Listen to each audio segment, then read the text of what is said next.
ایک تاریخی drama Ertugrul دیکھنا چھوڑیے، ترکی کے نہیں اپنے ڈرامے دیکھو، اپنا کلچر دیکھو۔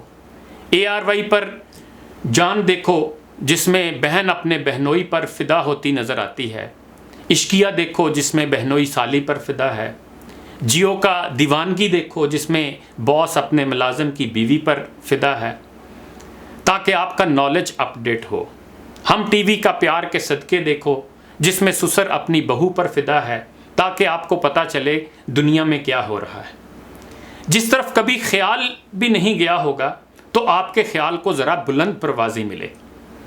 دلربا ڈرامہ دیکھو جس میں لڑکی کا ایک ساتھ 5 افراد کے ساتھ عشق دکھایا گیا ہے۔ یہ سب ہے ہمارا کلچر، ہمارا اپنا کلچر، پاکستان کا پاک کلچر۔ یہی تو تھا وہ سب جس کے لیے ہماری لاکھوں ماؤں بہنوں بیٹیوں نے قربانیاں دی تھیں۔ وہ تو انہوں نے ایویں بس جذبات میں آ کر اپنی عصمتوں اور جانوں کی قربانی دے ڈالی تھی۔ وہ جو تحریک پاکستان کا نعرہ تھا نا، پاکستان کا مطلب کیا، لا الہ الا اللہ، وہ بھی بس خام خواہ کسی جنون اور پاگل پن میں لوگ لگا دیا کرتے تھے۔ اور جناح صاحب نے بھی جو بار بار ایسی باتیں کی تھیں کہ پاکستان بنانے کا مقصد ایک ایسی ریاست کی تعمیر ہے جسے ہم اسلام کی تجربہ گاہ بنا سکیں، تو یہ بھی بس ایویں تقریریں تھیں۔ ہمارا کلچر تو یہ ہے، یہ بے باکی، فحاشی، عریانی، بےہودگی اور واہیاتی جو ہمارے چینلز دن رات ہمیں دکھا رہے ہیں۔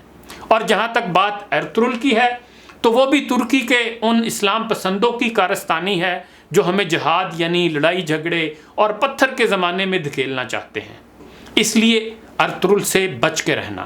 اقبال بھی ہمارے دشمنوں سے ملا ہوا تھا، اسی لیے تو اس نے ان کو مشورہ دیا تھا کہ وہ فاقہ کش کے موت سے ڈرتا نہیں ذرا، روح محمد اس کے بدن سے نکال دو۔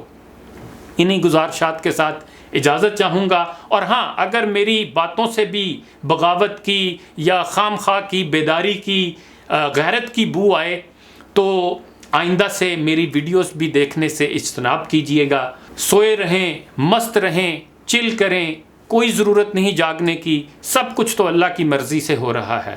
اللہ حافظ۔